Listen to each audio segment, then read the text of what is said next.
All right, buckle up, everyone, because today we are diving deep into the world of high fashion, and trust me, this one's a doozy. Oh, yeah. We're talking about Demna Gvasalia, Yeah. the name behind Balenciaga's massive, massive recent success. And of course, the brand's, shall we say, infamous ad campaigns. Yeah, we're going to get to that. We can't avoid it. No, we can't. It's too big. But it really begs the question, right? Absolutely. Was he like a true fashion visionary Yeah. pushing boundaries? Yeah. Or just a really, really good manipulator who knew how to exploit shock value to make a buck? But, my friend, is the million, maybe billion-dollar question. This deep dive, oh boy, get ready. It's gonna get wild. Well, what's so fascinating about Demna is that his whole career kind of feeds into this whole grifter or gifted debate. Right. Like, we've got articles here from Vogue, The New Yorker, Harper's Bazaar, even in-depth legal analyses of that whole ad scandal from, Fashionista and the fashion law. You really went all out. Had to. Wow. But by following his journey, like from the very beginning to the peak of the controversy, we start to see a pattern emerge. It's really quite something. Okay, so rewind. Take us back to the very start. Demna graduates from the Royal Academy of Fine Arts. Prestigious. Oh, yeah. Top notch.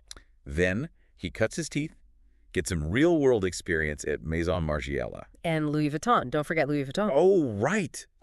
Talk about a fashion education. Yeah, the guy's got a pedigree, no doubt. But it was Vetments, his own brand. That's where he really, exploded onto the scene. And, you really can't understand Demna at Balenciaga without understanding Vetments. It's like the foundation. Foundation, yeah. Yeah. So break it down for us. What was he doing there? He was all about deconstruction, playing with proportions, almost like making ugly cool again. It was a direct challenge to the whole established luxury world. Like, imagine a DHL t-shirt, the one the delivery guys wear. I've seen them, yeah. He turned that into a high fashion statement. It was wild, and people, they loved it. It's like he was saying, anything can be fashionable, even the most, ordinary stuff. Right. And the craziest part, it worked. Coolly. The fashion world was completely captivated. And of course, that's what led him to Balenciaga in 2015. The top job, no less. And Balenciaga, they already had a reputation for being kind of avant-garde, thanks to their founder, Cristóbal Balenciaga, right? Oh, yeah. Cristóbal, back in the, mid-20th century, he was a total revolutionary. Cocoon coats, sack dresses. He completely redefined what a woman's silhouette could be. So for Demna to step into those shoes, the pressure had to be immense. Imagine. Did you shy away from it? Nope, not one bit. Got it. Oh. He took those classic Balenciaga elements, the volume, the unusual materials, and he just dialed them up, way up. He took those ideas and was like, okay, how far can we actually go with this? His versions of those cocoon coats, those sack dresses, they were huge, sometimes almost comically oversized. And let's not forget the runway shows. Yeah. Legendary. Mud-filled sets, models in face shields, teddy bear bags, but with, bondage gear. Oh yeah, those details, you can't forget them. It wasn't just clothes, it was a whole performance, like a statement. It was. I remember reading in The New Yorker, someone described one show as like a metaphor for digging for truth and being down to earth. Interesting. But hold on. Demna himself said he hates the fashion system. Great. He did. So isn't that a contradiction? Playing the game while claiming to hate it? Yeah, and that's where that grifter argument starts to gain some ground, Really? Like he's relying on celebrity endorsements, doing collabs with brands like Crocs, Adidas, all tactics of the very system he's supposedly rejecting. Okay, so what do you think? Calculated manipulation or just like a really smart way to get his vision out there? Is he using the system to disrupt it from within, or is he just another player? Yeah. It's a tough one. Right.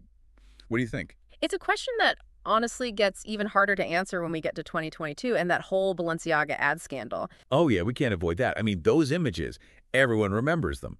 Young kids holding those teddy bear bags, dressed in BDSM gear. And then the second campaign, the one with the court documents, the wars about child pornography. It was a total PR nightmare. It was global outrage. Hashtag cancel Balenciaga was trending everywhere. And it wasn't just online outrage. Even celebrities who are big supporters of the brand, like Kim Kardashian, they were publicly criticizing Balenciaga. The backlash was huge. Oh, it was massive. And the way Balenciaga responded, or at first didn't respond, that's where things get really interesting. Okay, let's dig into that next time. All right. This grifter or gifted question, it just gets more complicated. Oh, much more. Stay tuned. Okay, so that Balenciaga scandal, It wasn't just like bad PR.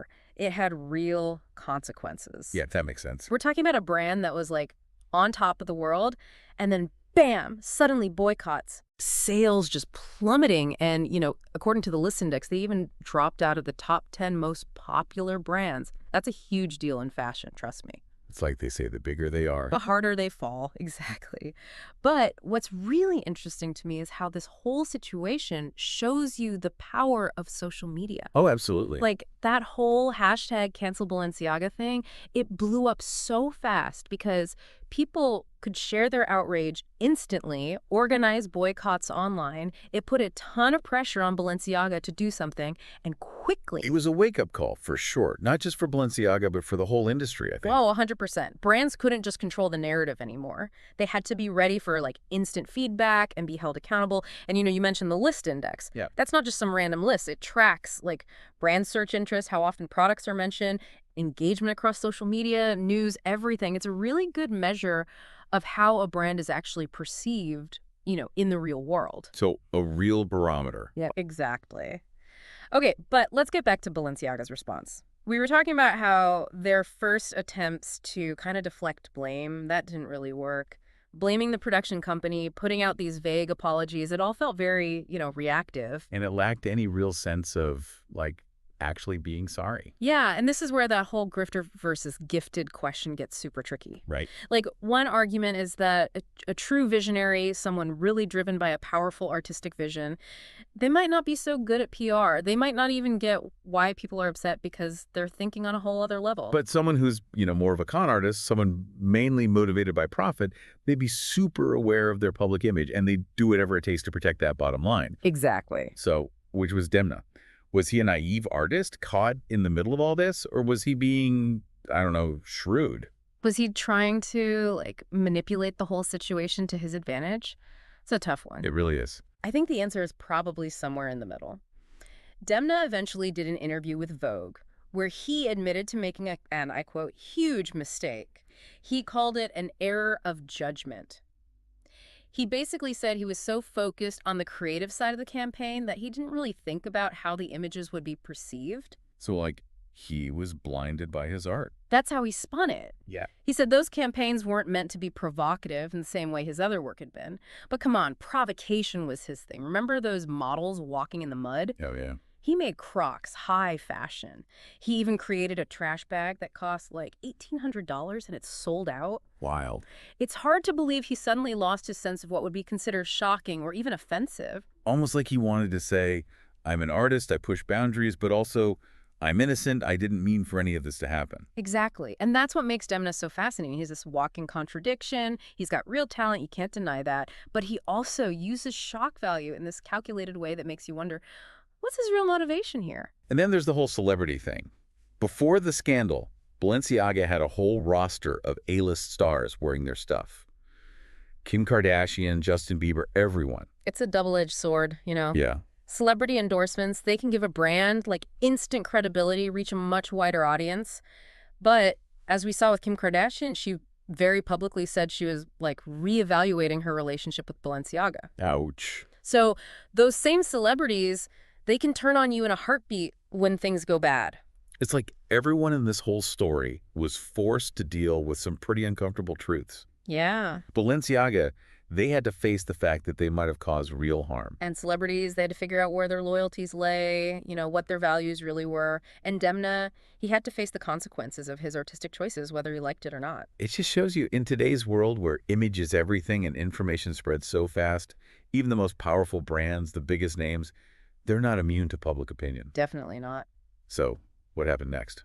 Did Demna stay at Balenciaga? Ooh, that's a good question. Did the brand recover? Let's find out. Okay, so we've talked about Demna's rise, his controversial style, and of course that massive Balenciaga ad scandal. What happened after all that? Did he just disappear? Actually, no. He stayed on as Balenciaga's creative director for a few more years. Really? Even after all the calls for him to resign, the financial hit the brand took. Yeah, it's kind of surprising. But Kering of Balenciaga's parent company, they seem to have faith in him. I guess they were betting on his talent. Yeah. And let's be real, he had been super successful before the controversy. Oh, yeah, he practically resurrected the brand, made it incredibly profitable. He was considered like a fashion god. Right, those chunky sneakers everyone was wearing, the oversized hoodies, the whole, like, reimagined tracksuit thing. Exactly. Demna had this knack for mixing high fashion with streetwear, and it totally clicked with a whole new generation of luxury shoppers. So Kering was probably thinking, okay, give it some time, manage the PR carefully, people will forget about the scandal. Did it work? Did Balenciaga and Demna bounce back? To a certain extent, yeah. The outrage died down, sales started picking up again. They even climbed back up that list index we talked about. But I bet that scandal always kind of lingered in the background, right? Definitely. It left a mark on Balenciaga's reputation, no doubt. And for some people, it raised questions about Demna's leadership that never really went away. What about his designs after the scandal? Did he tone it down a bit? Less shock value? A little, yeah. His collections became more, I don't know, refined, more elegant even. Interesting. He started incorporating sustainable practices, using recycled materials, upcycled garments, almost like he was showing a more mature, responsible side. A strategic move, maybe? To show that he'd learned from the whole thing and was growing as a designer? Could be. But in 2023, Demna actually stepped down as Balenciaga's creative director, said he wanted to try some new things. After 7 years. So did he leave on his own terms? Or was he pushed out? It's hard to say. It is. Some people think the scandal made it impossible for him to stay. Others say he just felt like it was time to move on, that he'd done what he set out to do at Balenciaga. And this is all happening while the fashion world was going through some big changes, right? The luxury market was slowing down, social media was becoming even more powerful. Right, brands were under more scrutiny, and that old way of doing things with all the secrecy and exclusivity, it wasn't really working anymore. So Demna leaving Balenciaga, it was probably a mix of personal choice and these bigger industry shifts. Exactly. All right, so legacy time. How will Demna Gvasaly's time at Balenciaga be remembered? Was he a grifter or was he gifted? Tough question. I mean, there's no denying he was a groundbreaking designer. He pushed boundaries, challenged all those old-fashioned rules. He brought this fresh perspective to a classic brand, made it relevant to a whole new audience, and he created some seriously iconic pieces. But then there's that ad scandal, which was, well, a huge ethical mess. Yeah. And it definitely hurt Balenciaga's reputation. Yeah, it's hard to reconcile those two sides of the story. It really is. Demna was a complex guy. He represented both the brilliance and the, recklessness of the fashion world today. He could be incredibly creative, innovative, but he also made some choices that caused real harm. I guess it's up to each person to decide how they see his legacy. I think that's a good way to put it. His story is a reminder that success and controversy, they often go hand in hand.